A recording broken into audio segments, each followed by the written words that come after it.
Maíra, tudo bem? Tudo bem, querida? Como você tá? Eu tô boa. Maíra, conta pra gente quem tá conosco aqui na tenda hoje. Querida, hoje a gente vai ter o prazer de receber a Indy Castanho. Gente, a Indy Castanho, ela é mãe de gêmeos do Pedro e do Martins, estão com 6 aninhos de idade. Ela é formada como educadora parental pela Escola de Educação Positiva. Nós duas juntas fomos na mesma turma e fizemos um e-book gratuito, inclusive, sobre o desfraude consciente, que foi o projeto final da nossa certificação em atuação consciente lá na Escola de Educação Positiva. E ela também já participou de várias turmas da minha mentoria e nesse momento ela também está participando. Então é um prazer enorme receber você, Indy, querida, que também se tornou uma amiga, para poder falar sobre esse tema da realidade da mãe de gêmeos. Como que é essa atmosfera aí de ter 2 filhos ao mesmo tempo, 3 filhos ao mesmo tempo. Bom, 3 você não sabe, mas mais de um de uma vez, né? E aí eu queria, para começar, né, da gente começar a falar sobre esse tema, eu sei que você fez tratamento, né, para poder ter os 2. E muitas mães de gêmeos ou de trigêmeos fazem tratamento por diversas razões. Como que foi para você descobrir? Porque é um risco, né? A gente não sabe quando vai fazer o tratamento. Imagino que se vai vir mais de um de uma vez ou não. Como que foi para você? Você estava já preparada para isso? Como que foi essa experiência? Oi meninas, é um prazer estar aqui com vocês, é uma honra para mim, 2 professoras comigo. E, bom, lembrando um pouquinho assim, os meninos estão com 6 anos, mas eu tentei engravidar por 4 anos. Então, assim, entre muitas lágrimas nesses 4 anos de tentativa, eu tive que fazer tratamento, eu tenho endometriose e um mau funcionamento das trompas, né? E acabei precisando fazer o tratamento, não consegui de primeira, assim, não consegui no primeiro tratamento, eu consegui engravidar no 3º tratamento. Então, eu sempre, quando a gente faz o tratamento, sempre há essa possibilidade de gravidez múltipla.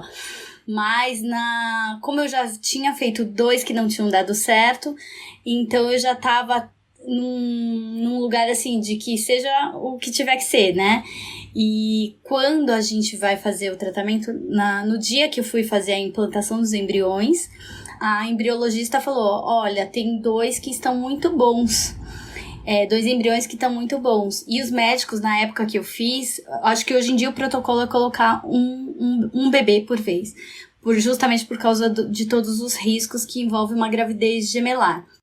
Mas na época que eu fiz o tratamento, não. O protocolo era colocar 2 embriões.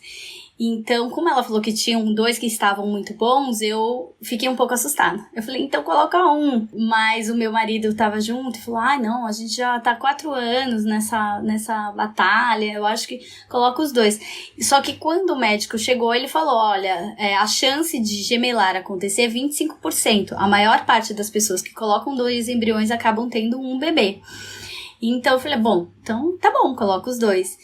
E eu tava preparada, mas não tava, porque aí depois, quando eu descobri a gravidez, né, finalmente, depois de 4 anos, super feliz, consegui, eu tive um sangramento muito grande.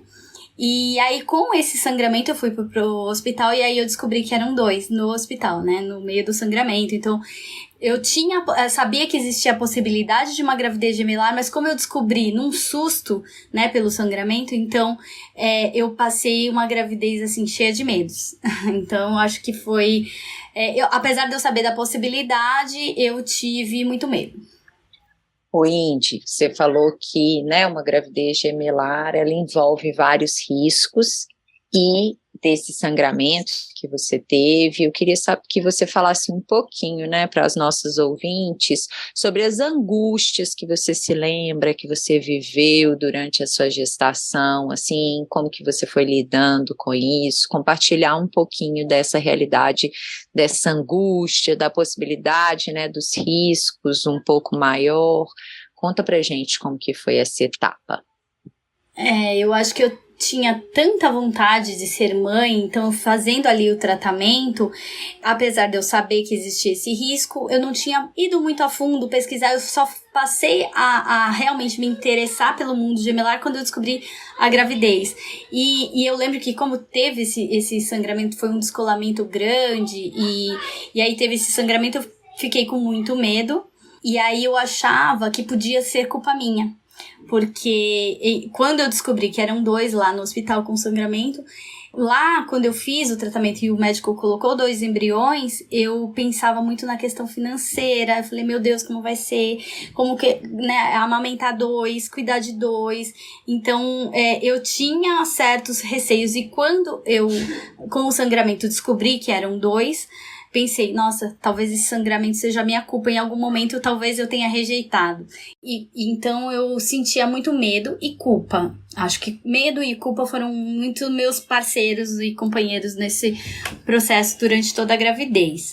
Eu me recordo do médico falar assim pra mim, quando eu já estava no 8º mês de gestação, de falar, relaxa. Você chegou até aqui, porque eu acho que o sangramento logo no início e depois de 4 anos de expectativas me deixou sempre com muito medo. E eu sentia muita culpa porque eu tinha uma preocupação da gravidez em si, por haver riscos, né, de diabetes gestacional, hipertensão e outros riscos que, né, o nosso corpo é preparado para receber uma criança, né, teoricamente, e ali o espaço seria ocupado por 2 crianças.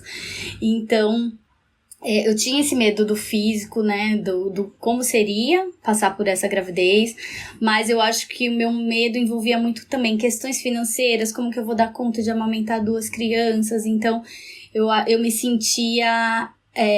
por muito tempo eu me sentia angustiada, e aí muito ainda engatinhando numa educação positiva, eu estava começando a ler, né, Laura Gutman, e começando a escutar o Tenda também. Eu comecei a escutar o Tenda, na verdade, um pouquinho depois que os meninos nasceram. Então, eu sentia... Ali foi, acho que, uma desconstrução pra mim de muita coisa, porque durante toda a gravidez, as pessoas, né, eu acho que a gravidez gemelar gera muita curiosidade. Então, e também envolve muitos mitos. Então, as pessoas falavam coisas que me deixavam assustada. Então, eu acho que foi um período de alegria, mas um medo constante... ao redor, assim, essa era a minha sensação. Uma insegurança de que não vai dar conta e tudo mais, né? E, Flor, e no final, quando você pariu, de fato, um deles ficou na UTI, o outro foi pra casa, né? E eu imagino que deve ter sido aí, em pleno puerpério, como que é essa realidade, né? De estar com um em casa, o outro lá, lidar com tudo isso. Eu me lembro, assim, de chorar muito. Chorava muito, porque eu queria muito um parto normal, eu sabia que era possível com gêmeos, né, é muito possível, então eu segui a gravidez acompanhando com 2 médicos, porque uma das médicas, ela que fazia o pré-natal, ela era a favor de um gemelar, né, que muita gente fala, não, gemelar tem que ser cesariana, e ela falava, não, dá pra ser normal. Então, eu segui a gravidez toda assim, só que o Martim, ele tinha já desde a gestação um peso, uma diferença de 1 quilo pro Pedro. Então, a gravidez todas, ele sempre, né, nos pré-natais, aquelas medidas e pesos que eles calculam, o Martim sempre era muito menor. Então, também passou a ser uma preocupação durante a gestação, né, do porquê um era muito menor que o outro, mas me disseram, é normal, sempre tem um, né, e durante quase todo o tempo da gravidez era uma diferença de quase 1 quilo dos 2. E aí, no final da gravidez, a médica queria me internar, mas eu tava me sentindo bem, fisicamente eu tava bem. E aí, o outro médico achava que, não precisa de internação, vamos seguir com a gestação. E aí foi quando eu optei por continuar com o médico, porque eu não queria ser internada, né? Eu tava com 33 ou 34 semanas. E eu tinha tido uma amiga que também engravidou de gêmeos mais ou menos na mesma época, e ela teve os bebês muito prematuros, que ficaram muito tempo na UTI, então eu tinha um certo receio com esse pós, né, depois do nascimento, se ia precisar ou não de UTI. Então, como o médico falou, você não precisa ser internada, eu acabei optando por seguir com o acompanhamento dele, porque por ele não precisaria ser internado. E aí eu segui com a gravidez, então eu cheguei a 37 semanas, só que quando chegou nas 37, o os meninos nasceram, e aí o Martim realmente nasceu com 1 quilo a menos, ele tinha 1 quilo e pouquinho, e ele precisava de tempo na UTI para ganhar peso suficiente para ter segurança. Ele não regulava a temperatura, então tinha uma questão de glicemia também, que ainda não era regulado, então ele acabou ficando na UTI para ganhar peso, e o Pedro foi para casa comigo. Então foram dias assim que eu me sentia também carregando uma culpa muito grande de estar no hospital para amamentar o Martim, para estar em contato com ele, e deixando um recém-nascido em casa que ficou com a minha mãe. E quando eu estava em casa eu sentia essa culpa de estar o Martim lá no hospital. Então eu ficava do hospital para casa nesses primeiros dias assim, e lembro muito de chorar muito. Eu tinha lido sobre o puerpério no livro da Laura Gutman, então eu sabia que existia o puerpério, mas eu não imaginava como ele era, porque as pessoas não falam muito sobre isso. Então eu descobri vivenciando realmente o que era aquilo que eu tinha lido no livro. Então eu tinha a sensação de que ninguém me entendia, né? O meu marido não me entendia, minha mãe não me entendia, e eu me sentia, de certa forma, incompleta, porque eu tinha cada um num lugar e eu não sabia muito bem como lidar com aquela enxurrada de emoções e esse portal que se abriu para mim com o nascimento deles. Eu acho que me desestabilizou, assim. Mas ao longo do tempo eu fui convivendo com o puerpério de um outro lugar também. Eu acho que eu fui me apropriando desse maternar pela primeira vez, e fui me tranquilizando conforme o Martim foi ganhando peso, e eu ia lá todos os dias para amamentá-lo. Eu percebia que as enfermeiras mediam, pesavam depois que amamentava, então eu percebi que ele estava ganhando mais peso rápido quando ele era amamentado no peito. Então eu fazia muito isso, de ficar indo pro hospital, porque eu sabia que se eu amamentasse, ele poderia sair logo de lá. Então o Martim ficou 8 dias na UTI. Foram 8 dias que hoje, quando alguém me pergunta, eu me lembro desse momento como um momento de muita angústia, muito medo, muita tristeza. Mas lá na UTI eu encontrava com outras mães, né, no banco de leite, né, que a gente deixava para os bebês. A gente ficava ali na UTI, as outras mães então tinham casos muito mais severos e muito mais que também eu observar a força que essas mães tinham, e elas estavam ali conversando e sorrindo, e eu que só chorava. Teve um dia que aí eu acho que caiu essa minha ficha. Eu falei, nossa, eu não posso reclamar. O meu filho, ele só precisa ganhar peso, e eu tô aqui vindo todo dia amamentá-lo. Tinha crianças, né, que estavam com sonda, que ainda não conseguiam ser amamentados, não tinham. Então, assim, eu ali encontrei, de verdade, acho que foi a primeira vez que eu me deparei com a força de uma mãe. E aí eu falei, não que eu não pudesse chorar, mas eu acho que eu entendi que eu tava sofrendo um luto muito antecipado por algo que não tinha acontecido. Então, apesar do medo me rondar, enxerguei como as mães podem ser muito fortes e muito unidas também. Maravilhoso. Querida, e assim, né, pensando nessa história toda, depois que esses bebês, passado esse período aí, né, mas ainda dentro dessa fusão emocional com os seus 2 filhos, no inicinho da vida deles, né, o que você pode falar, né, para outras mães de gêmeos também, sobre suprir a necessidade emocional, física de 2 filhos ao mesmo tempo, né? Como que é isso, né? É claro que no início talvez até um pouco mais imatura, mas hoje como educadora parental, com tudo que você veio estudando, aprendendo também na rotina com os seus meninos, né? Como que é a sua dinâmica hoje, a sua experiência, a sua vivência de suprir as necessidades dos 2, né, ao mesmo tempo, principalmente ainda nesse início da vida que eles são tão demandantes e dependentes, né? Eu acho que como sempre há um risco maior de uma gravidez prematura, né, de um parto prematuro quando a gente tem uma gestação múltipla, pensar hoje, né, com o que eu aprendi com vocês e ao longo desse tempo, o quanto que eles são realmente, né, fusionados com a gente.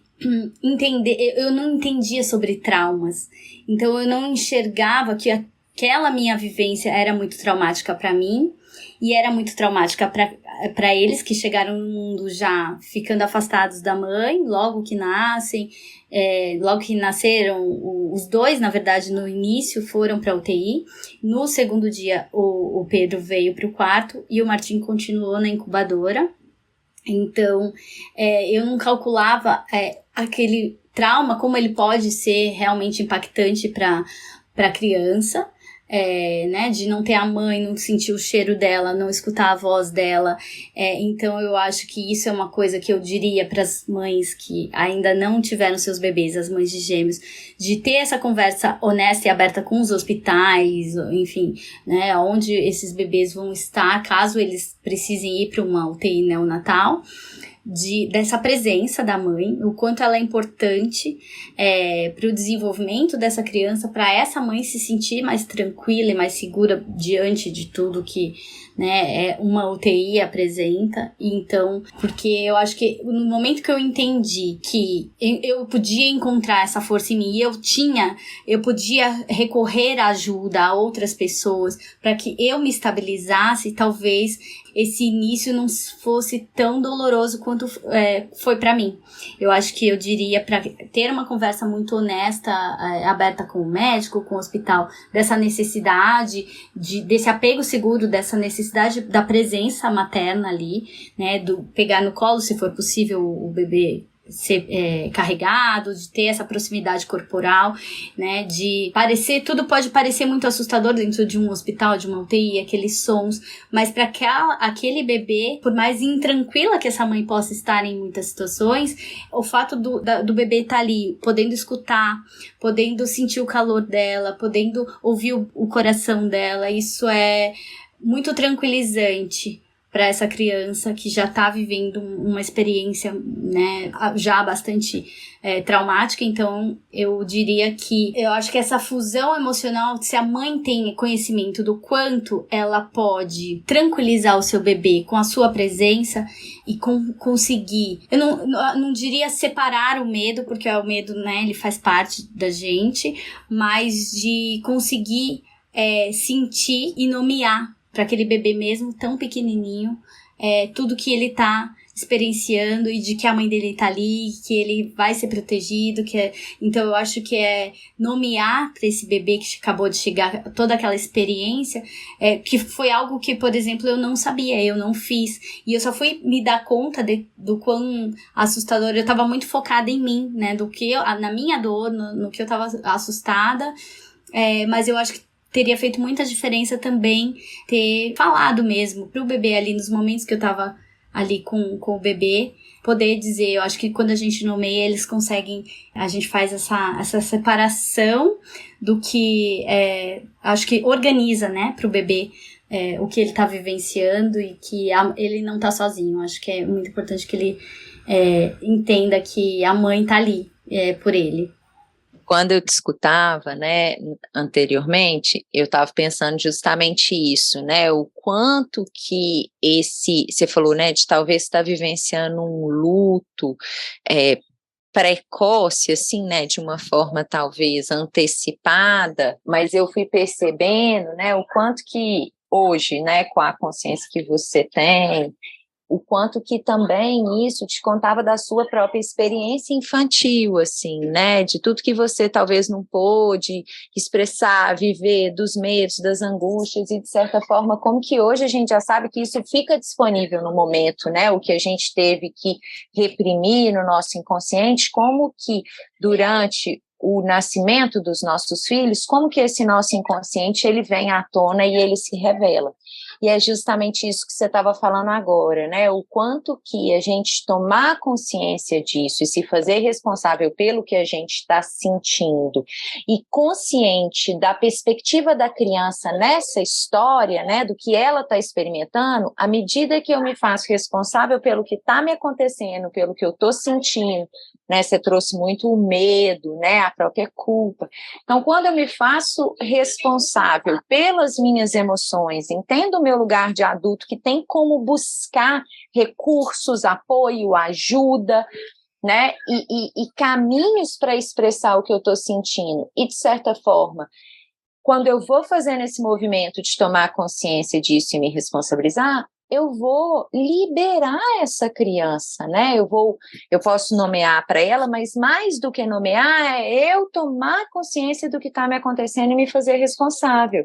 E aí, à medida também, né, que eu vou nomeando para ela e que eu vou percebendo o que ela necessita, para além das minhas próprias emoções, eu consigo atender eles com mais, sentindo melhor o que eles necessitam, né, de uma forma mais responsiva às necessidades dele e não passando tanto só pelo filtro das minhas emoções e das minhas próprias experiências inconscientes que a gente está nadando aqui junto nelas, né?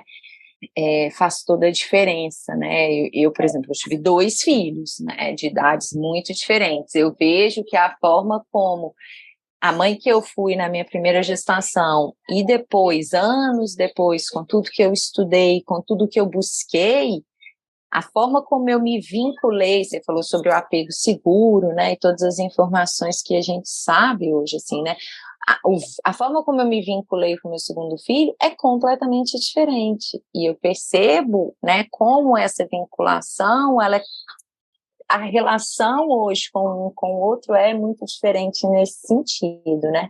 Você percebe, Indy, mesmo não tendo clareza disso, se existe uma diferença no seu vínculo com os meninos, com o que foi para a UTI, com o que ficou em casa ou não, depois você foi tentando reconstruir isso, ressignificar essa experiência. É claro que a gente está sempre tentando, né, e nesse movimento, fazendo aqui agora, usando os recursos que a gente tem. Mas você percebe ou percebeu alguma diferença, assim, na sua forma de se vincular com cada um deles?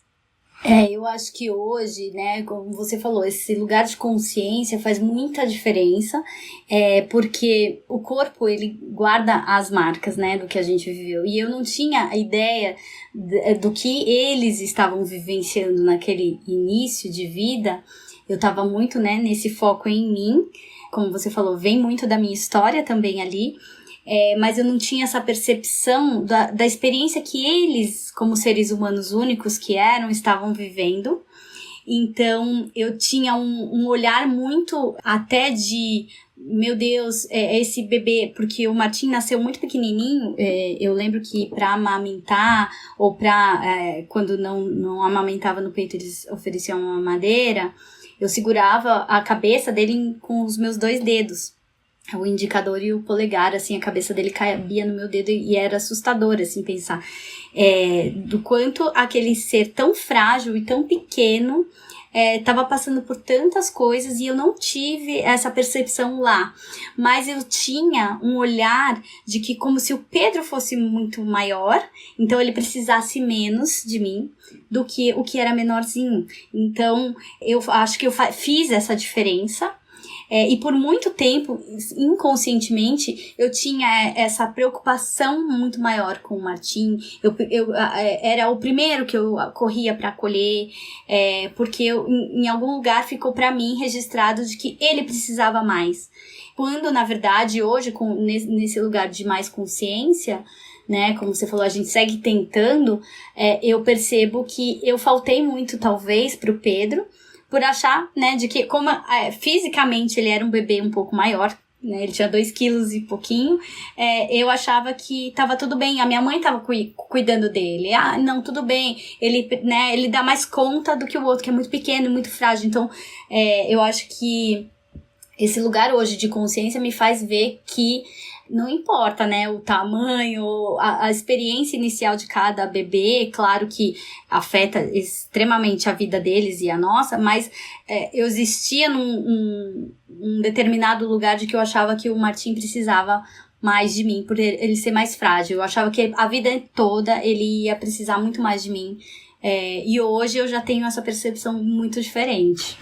Claro, eu tenho uma cliente que ela também teve gêmeas, né, recentemente, assim, tem menos de um ano, e eu venho acompanhando ela já há algum tempo, e uma coisa que me chamou a atenção tem muito a ver com isso que você falou, né, no processo, depois que as meninas nasceram, a gente seguiu o nosso processo, uma coisa que ela, né, assim, que a gente foi se dando conta e que ela foi percebendo principalmente, assim, o quanto que uma das gêmeas dela, teoricamente, ela era mais boazinha, ela dormia mais boazinha, entre aspas, tá, gente, assim, ela dormia mais, ela chorava menos, ela era mais tranquila, e a outra, ela estava sempre com a outra no colo, ela estava sempre atendendo a outra, porque a outra chorava, pedia, se movimentava mais.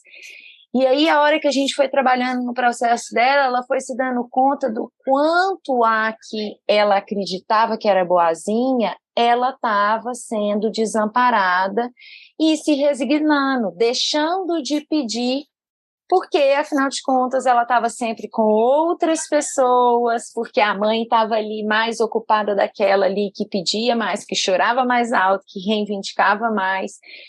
Então foi, assim, até um pouco diferente do seu processo, mas a outra era mais... E ela se deu conta disso também. Aí, na hora que ela começou a se aproximar dessa mais boazinha, foi impressionante como ela foi tendo mais força, o choro dela começou a ficar mais alto, ela começou a passar mais tempo acordada, ela começou a pedir mais o que ela necessitava, o quanto que é importante a gente trazer essa perspectiva da criança o tempo inteiro, né, e tentar perceber ali o que está acontecendo da forma mais ampla possível, né.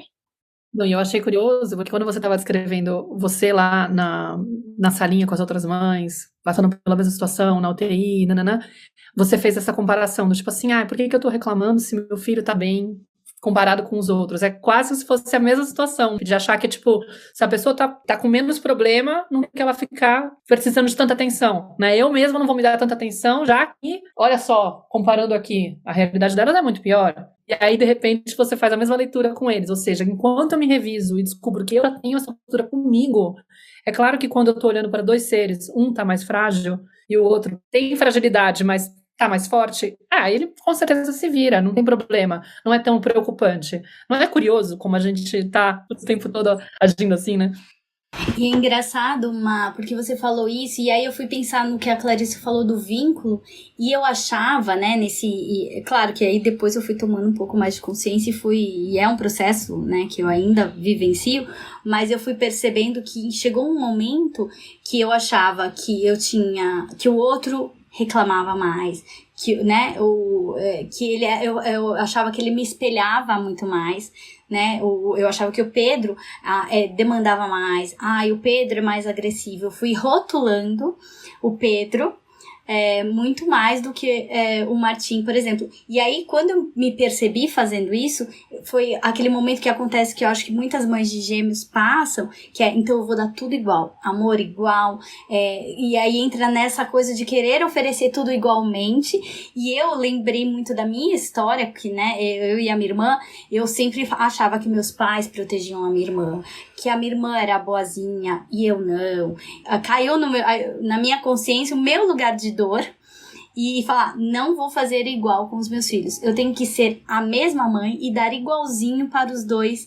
E aí eu comecei nessa coisa de não tô faltando para esse, não posso faltar mais para esse. E buscar sempre tudo muito igual, mas ainda assim sem estar enxergando os dois como indivíduos.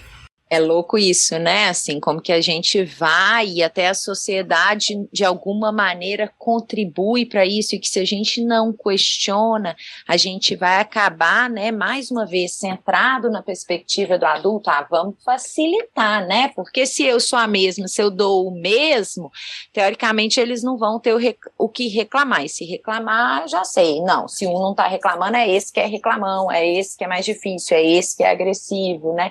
Então vamos vestir igual, vou dar igual, não interessa se não gosta, vai comer, é isso que tem para comer, né? Então, o quanto que a gente vai abafando ali a individualidade, deixando de perceber aquele ser verdadeiramente, né? E fazendo com que eles se adaptem ao tantinho que a gente consegue dar, né? E o quanto que, principalmente numa gravidez gemelar, a gente precisa de estar muito atenta a essa individualidade, né? O quanto que a gente precisa de estar muito atenta àqueles dois seres que, ok, chegaram juntos, estão vivendo mais ou menos os mesmos processos de desenvolvimento, mas cada um é um. E como que você percebeu, né, que você estava nesse lugar e que você precisava desconstruir isso? Qual foi o reflexo do comportamento deles quando você entrou nesse lugar de começar a tentar oferecer tudo igual e você falou, puxa, não é por aí? O que você fez? Eu me lembro porque os meninos dormiam no colo. E aí eu fazia um dormir, o outro dormir. E aí teve um dia que os dois estavam chorando, estavam cansados. E eu sozinha, né? Teve um momento que eu falei, não, eu quero ficar sozinha com os dois pra... eu fiquei com a minha mãe em casa por 15 dias. E depois eu falei, eu preciso conhecer essas crianças porque eu tava me sentindo sempre num lugar de eu não sei o que fazer, né? Então eu preciso que as pessoas façam pra mim. Eu achava que eu precisaria de uma enfermeira pra me ajudar com aquele bebê pequenininho. E aí ao longo do tempo eu acho que teve eu lembro muito desse dia que os dois choravam muito e eu balançava com eles no colo e eu sentava numa bola de pilates e ficava balançando, chacoalhando assim até eles dormirem.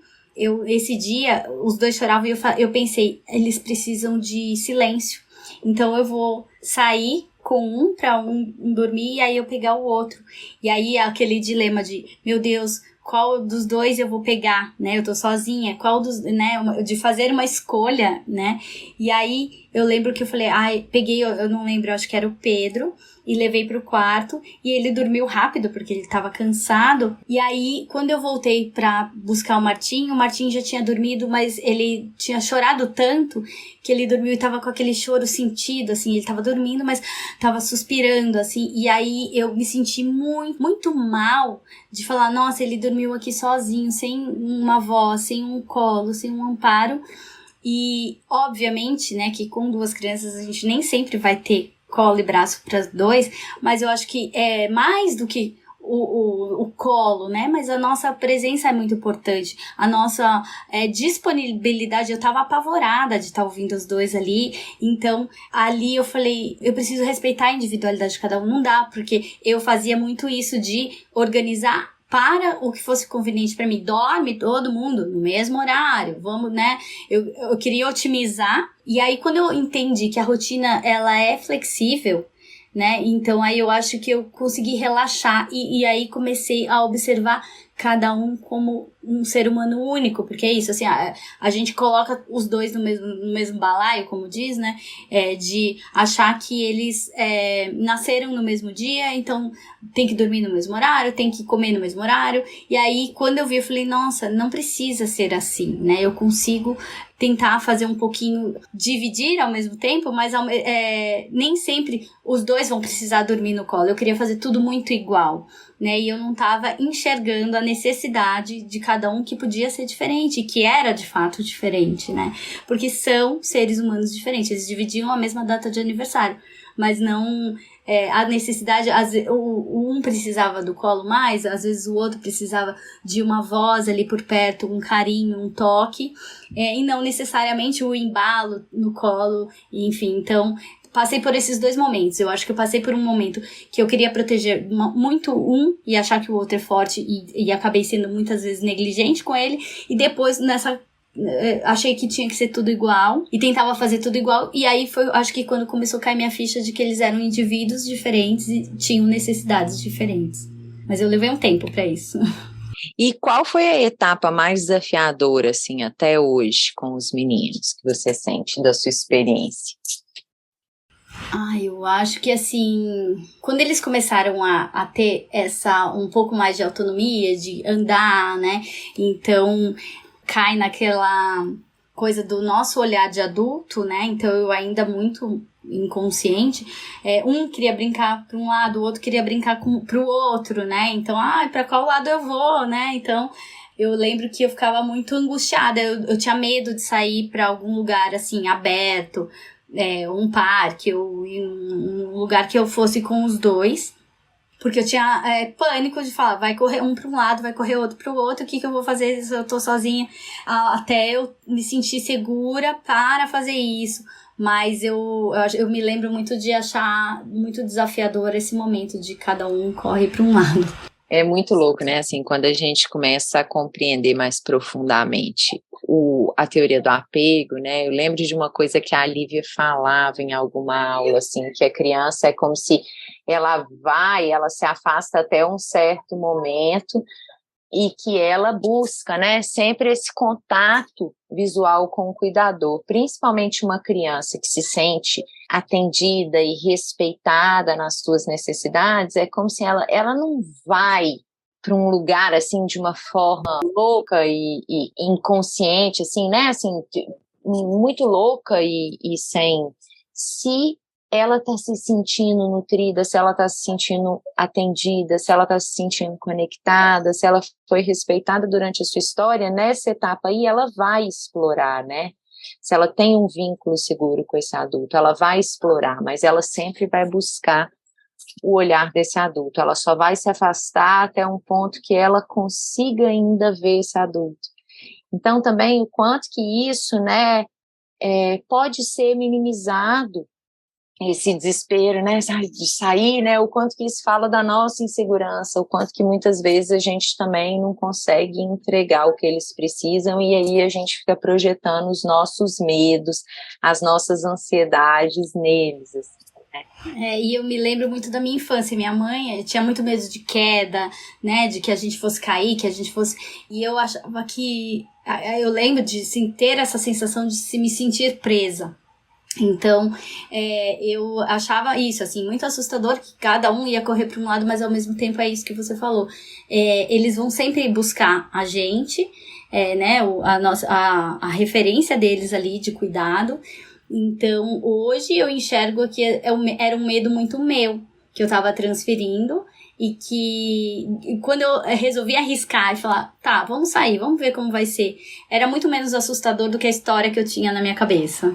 Querida, eu queria tocar num ponto que eu sei que pode ser uma dúvida de muitas mães, ou uma questão que pega para muitas mães, que é quando a gente vai fazer, quando vocês vão fazer, né, levar as crianças para a escola, e muitas escolas exigem que essas crianças estejam em salas separadas, quando existe mais de uma turma, né?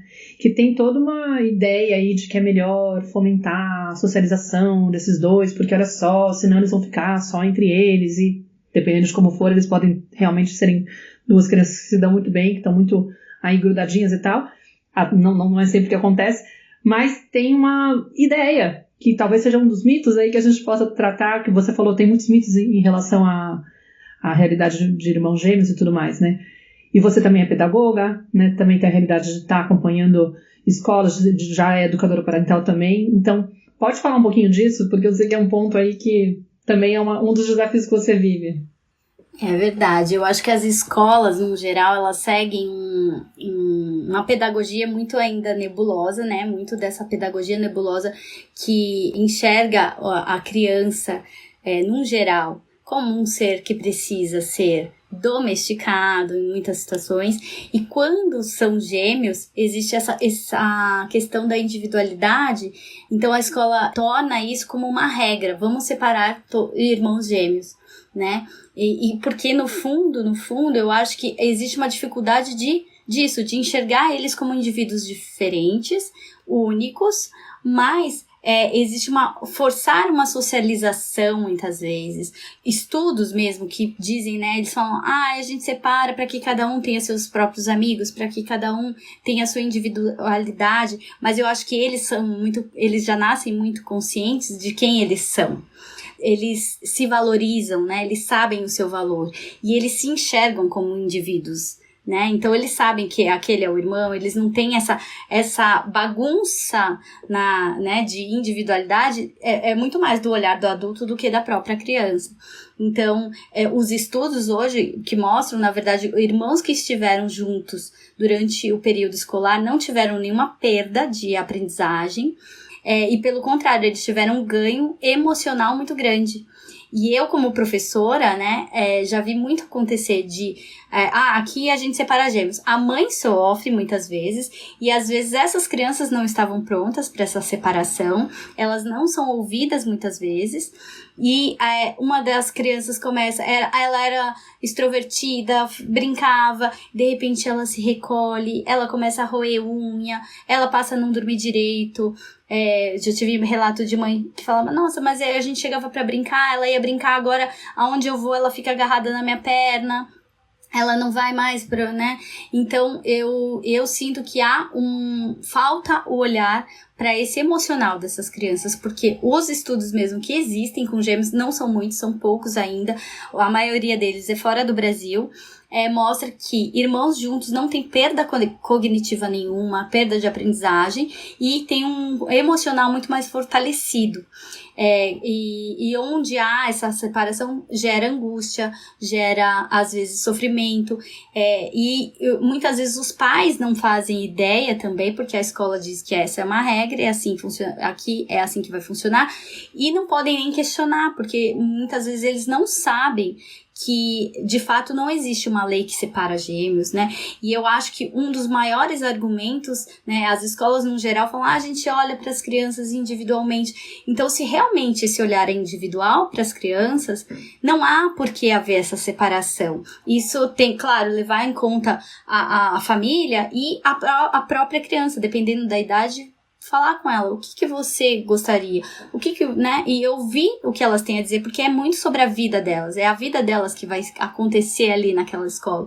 Então, quando a gente, dependendo da idade da criança, a gente fazer isso, sentar, ouvir, e por que não, né, estarem juntos, né, então existe, eu mesma recentemente ouvi da professora de que a gente coloca eles para fazer atividades com outras crianças porque eles precisam socializar, porque eles interagem muito entre si. Irmãos, eu acho que naturalmente vão interagir muito entre si, mas existe, uma dificuldade de nós todos de aceitar o ser humano como ele é. Né? Por que será que a gente, na nossa cabeça, acha que tem que todo mundo ser muito sociável, quando a gente, na verdade, se a gente olhar para a nossa sociedade, ela é muito diversa, tem pessoas que são mais sociáveis e isso vai seguir, mas quando a gente força esse momento, essa socialização, eu atropelo quem é aquele ser humano, eu desrespeito quem ele é. Então, eu acho que, assim, primeiramente, dependendo da idade da criança, dar voz para ela, escutar o que ela tem para dizer, o que ela, né, é sobre a vida dela. E essas regras, né, muito sociais e que vêm muitas vezes impostas pelas escolas, na verdade elas são, eu falo, baseadas em achismos, em coisa nenhuma, porque na verdade o que tem de embasamento é muito mais olhando para esse emocional que faz toda a diferença, inclusive no aprendizado, né? Você falou uma coisa que me chamou muita atenção, assim, né? E eu sinto que tem um ponto aqui que é um desconhecimento sobre a natureza do ser humano e que você trouxe, assim, essas crianças chegam conectadas com quem elas são. Né? A gente sabe que a criança, ela nasce com autoestima, que ela nasce confiante no que o corpo dela está sinalizando para ela. E se nós, enquanto adultos e sociedade, soubermos atender o que ela necessita, entregar para ela o que ela necessita, ela vai se manter fiel a quem ela é. Ela não precisa de ser separada daquela figura que a acompanha, que ela se sente bem, porque ela já vai estar vivenciando no ingresso à escola uma separação da mãe, da casa. Isso já é um ponto conflitivo, angustiante, que a gente sabe que quanto mais relaxada, aberta, confiante a criança está, maior vai ser o aprendizado dela.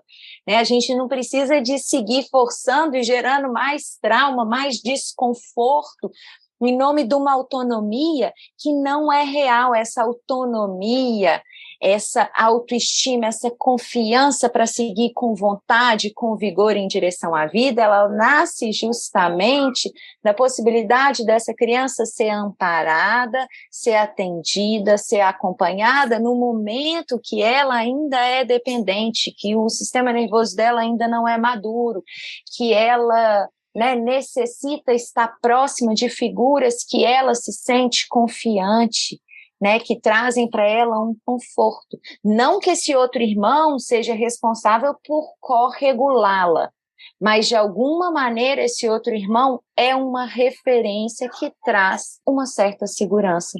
para a criança. Então, é uma crueldade, na verdade, né? É um total desconhecimento a respeito da natureza humana fazer isso com as crianças e visa única e exclusivamente o bem-estar dos adultos, porque talvez aquelas duas crianças que estão juntas, talvez elas vão interagir mais, vão conversar mais, vão estar mais relaxadas ali entre elas, e às vezes vão atrapalhar ou gerar algum certo desconforto para o adulto. Então, né, eu acho que você trouxe esse ponto que as crianças, elas estão conectadas com quem elas são, né? Não precisa dessa separação abrupta que vai gerar, muito antes, pelo contrário, um trauma e não um processo de ancoramento, né, do ser dela, né, de quem ela é. Eu fiquei lembrando de um caso de uma mãe que eu atendi, uma família que eu atendi, porque, assim, é a questão de romper também com esses mitos, com essas crenças que a gente traz, né, é importante a criança se socializar. Aí, no caso, ela tinha 2 meninos, só que eles não tinham a mesma idade, não eram gêmeos. Só que eles se davam muito bem. E, por incrível que pareça, geralmente é o que a gente mais deseja, que os irmãos se dêem muito bem, né? Ela estava incomodada porque ela achava que eles estavam desperdiçando, não estavam explorando esse lado de eles têm que se socializar. Aí ela colocou os dois numa aula de futebol, num esporte, alguma coisa assim, e eles ficavam achando que eles iam fazer amizade, mas eles ficavam, tipo, só entre eles, lá, curtindo, felicíssimos, super felizes com a experiência. E o que ela fez? Não, então eu vou colocar cada um num grupo. E, de repente, eles ficaram super tristes, chateados, porque, pô, a brincadeira pra eles era poder ir curtir com o irmão. E então ela queria que, tipo, o que eu faço pra poder, né, fazer com que essa coisa funcione? Aí eu, talvez, prestar atenção no bem-estar deles. Pra que gerar estresse? Pra que gerar incômodo? Pra que tirar... Imagina o privilégio de você ter lá o teu irmão perto de você no momento que já é desafiador. Isso é uma benção. Tanta mãe que fica pedindo pros irmãos se darem bem. E aí, quando eles se dão bem, você encontra um problema nisso e quer tirar esse vínculo deles, diminuir para que eles possam ir para o mundo e se preparar.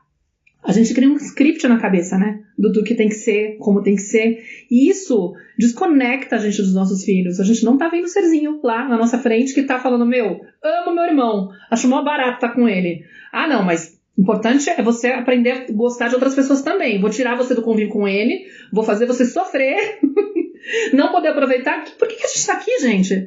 Pra passar por isso? Sério mesmo? Pra poder ser um soldadinho e falar, não, as pessoas só são boas ou interessantes ou vão se dar bem se elas vincularem com muitas pessoas ao mesmo tempo. Não posso ter um irmão que seja a pessoa mais importante pra mim no momento? E aí, quando ela se deu conta que ela que estava gerando esse problema na situação, vendo o problema onde não tinha problema, ela falou, nossa, realmente, por que eu separei os dois, né? Eles estavam bem. Quanto mais essa criança, ela se aprofunda nos vínculos, nas relações mais próximas dela ali, né? Quanto mais forte, quanto mais conectada, quanto mais profundas são essas conexões, quanto mais seguro é esse vínculo, com mais força ele vai em direção a outros seres humanos, né? Então, só que a gente muitas vezes traz os nossos incômodos, as nossas necessidades, os nossos medos e assim até o nosso ritmo acelerado, né? Não questiona, não olha para aqueles seres que estão ali e a gente atropela o ritmo das coisas, né? Antecipando etapas que muitas vezes não fazem parte da natureza daquele ser naquele momento. Né? A gente acredita, a criança tem que ir com 2, 3 anos para a escola porque ela tem que socializar, porque, na verdade, né, as escolas foram criadas para atender a uma sociedade na qual, né, na era industrial, que as mulheres começaram a ir para o mercado de trabalho para atender demandas do capital, do patriarcado, e as crianças acabam pagando um preço, e a gente, por desconhecimento da história, por desconhecimento da natureza do ser humano, a gente acaba reproduzindo um comportamento e falando, a criança precisa socializar. Peraí, de onde que eu tirei isso? Qual a idade do meu filho? Né? Será que ele ainda precisa de se aprofundar nessa relação com esse irmão? E isso é a socialização desse momento que já é muito para ele e que devagarzinho ele vai se abrindo para outras relações. Mas quanto atropelo por desconhecimento da nossa natureza, da nossa história, né? Eu acho isso que você falou, eu acho que pensando na questão gemelar, o quanto que a gente cai muito nesse lugar, socialmente, de desconhecimento da nossa natureza mesmo. Porque existe também o assunto, quando a gente fala de gêmeos, vestir ou não vestir igual, né? E aí cai no mesmo lugar. Eles são indivíduos que nascem muito conectados com a sua natureza, eles se enxergam com valor, eles se enxergam como únicos, né? E aí tem, são gêmeos, né? Eu, no caso dos meus, não são idênticos, mas eu imagino que gêmeos idênticos acontece muito mais essa questão do vestir ou não igual. E na verdade, eu acho que nós adultos problematizamos mais do que na verdade deveria ser. Porque existe uma coisa, eu e a minha irmã temos 1 ano e 8 meses de diferença e a gente queria se vestir igual quando eu lembro muito disso, éramos pequenas e a gente queria pôr roupa igual, e aí começou aquela coisa, vocês parecem um par de vasos, né, enfim. Então eu vejo muito que a criança continua não sendo respeitada, porque às vezes esse querer se vestir igual é porque ela se inspira no outro, porque ela achou legal aquilo ali, porque ela achou bonito, e a gente já com o olhar de tá copiando, né, não vai ter personalidade, vai ser uma Maria vai com as outras, então a gente, eu acho que o vestir ou não igual é muito consequência de a gente olhar para esses indivíduos e respeitar a vontade deles, e às vezes eles vão querer se vestir igual, às vezes eles vão querer se vestir completamente diferentes, mas tirar essa nossa fala muito do você vai, mas pra que você vai se vestir igual ao seu irmão? Nossa, você não tem personalidade. Quando às vezes a gente mata uma coisa que é a admiração, a gente tem muitas vezes também, a gente não enxerga pelo ponto de vista da admiração, a gente acha que é copiando, né, que não tem personalidade, enfim. Quando na verdade a gente podia exaltar a admiração que existe entre irmãos, enfim, porque nosso olhar já é muito carregado de preconceitos, das nossas dores também, né? Porque eu era a mãe que falava, jamais vou vestir os dois iguais, que eu achava cafona, que não sei o quê. Só que a gente ganha, né? Quando tem dois, as pessoas acham bonito, né? Socialmente, vamos dar 2 iguais. E aí, vez ou outra, tinha coisa igual. E eles, muitas vezes, escolhiam quando eles eram menores. Agora, eles já, com 6 anos, já cada um escolhe o que quer. Eu achava que eu nunca faria isso. E depois eu comecei a perceber que tem um quê de admiração. Porque eu comecei a recordar da minha história. E eu achava bonito. Eu gostava porque a bota dela tinha brilho. Então, eu também queria ter uma bota de brilho. E isso acontece muito com as crianças, mesmo que não são gêmeas. A criança que vai pra escola e vê a amiguinha usando e quer usar porque ela admira. E aí a gente vai lá e fala, não, admirar não é legal, isso é inveja, né? Então aí a gente coloca uma conotação negativa em algo que às vezes nem era negativo, era uma admiração, né? Era uma espécie de homenagem. Nossa, você é tão lindo, tão incrível, eu quero te homenagear. Ou então eu tô muito inspirada em você, você é maravilhosa, eu quero ser como você. Não tem, né? Esse olhar aí viciado da educação tradicional, de sempre achar má intenção, tá desviando pro lado ruim. Gente, é impressionante, né? A gente vira o serzinho ruim, eu tenho que coibir, tem que conter, porque senão, se eu não controlar, o que vai acontecer lá na frente? A gente dá uma surtada. E eu acho que isso, de escutar um pouquinho a criança, será, ou sou eu que tô pondo igual, e não, a criança às vezes não quer, e aí eu falo, não, vai vestir igual, porque você tem que, né, tem os dois lados, de não, vai ficar igual, porque vocês são gêmeos e tem que se vestir igual. Também existe isso, de colocar todo mundo no mesmo, não, porque para todo mundo reconhecer que é gêmeos, né, então também tem muito isso de colocar igual, porque eu, mãe, acho fofinho, bonitinho, não observo a criança, né, não dou ouvidos pro que ela quer dizer. Então, e muito isso, da admiração, que a gente vai lá e vai matando aquela sensação de que a criança admira, e fala, não, isso aí é coisa de gente invejosa, filho, ficar se vestindo igual aos outros.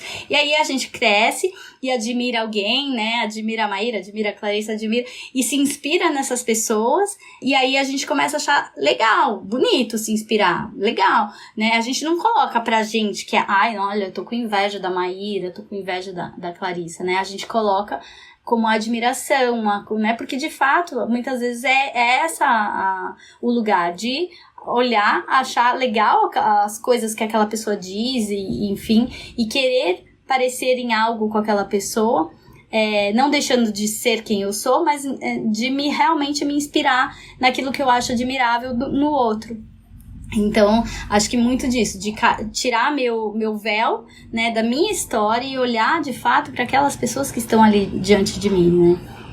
Sim, e eu acho que também tem, às vezes, nesse lugar do querer garantir que se vista igual, pode ter essa dor que você falou do me sentir comparada, me sentir preterida e quero muito ser justa, né? E, de novo, não tenho consciência tanto da minha dor, o quanto eu estou projetando e tentando evitar que meus filhos sofram a mesma dor que eu tive, e eu não estou olhando para os dois indivíduos como eles são e tentando impor uma justiça, né? Que no final está impedindo que eles sejam eles mesmos, muitas vezes, né? Deixa eles livres, vamos entender o que eles estão demandando a cada vez, né? Quando já tem idade para escolher, inclusive.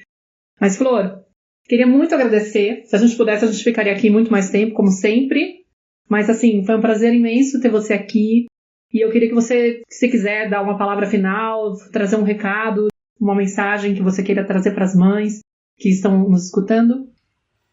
Eu queria agradecer muito pelo convite de vocês e eu queria, acho que o recado que eu deixaria para quem, né, tem mais de uma criança, sejam gêmeos ou não, eu acho que é isso, da gente, né, trocar a nossa lente e olhar realmente quem são aqueles seres humanos que vieram pra gente, porque eu acredito muito nisso, de que eles são guias espirituais, que vieram nos ajudar a evoluir, a nossa própria evolução e olhar que sim, eles podem ter nascido no mesmo dia, ou serem, né, irmãos de idade próximas ou não. Tenho 2, 3, 4 seres humanos ali, mas cada um é diferente do outro, né? Independente se eles estão vestidos ou não iguais, eu olhar para eles com o meu olhar de mãe precisa ser para aquele ser humano único que ele é. Enxergar a beleza daquele ser humano que é diferente do outro e que eu acho que esse lugar de comparação que acontece muito com gêmeos, né,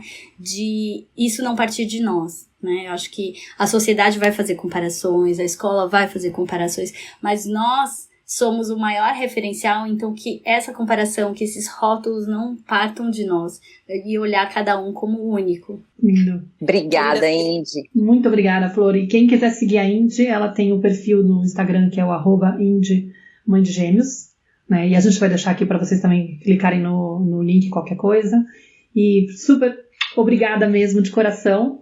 E a gente se vê no próximo episódio. Obrigada, pessoal. Obrigada, Indy. Obrigada, Mar. A gente se vê no nosso próximo episódio. Um beijo. Eu sou a Clarissa de Aquiara. E eu sou a Maíra Soares. E você acaba de escutar mais um episódio da Tenda Materna, um podcast sobre maternidade e autoeducação. Nossa conversa de hoje te tocou de alguma forma? Tem algo que você vai fazer diferente depois de ter escutado esse episódio? Se sentir no seu coração, compartilha com suas amigas nosso podcast, deixa um comentário no nosso perfil do Instagram, @tendamaterna.podcast, contando como esse episódio mexeu com você. Segue a gente no Spotify para não perder nenhum encontro de inspiração, crescimento, trocas profundas e muito apoio. Nos vemos em nosso próximo episódio. Até lá!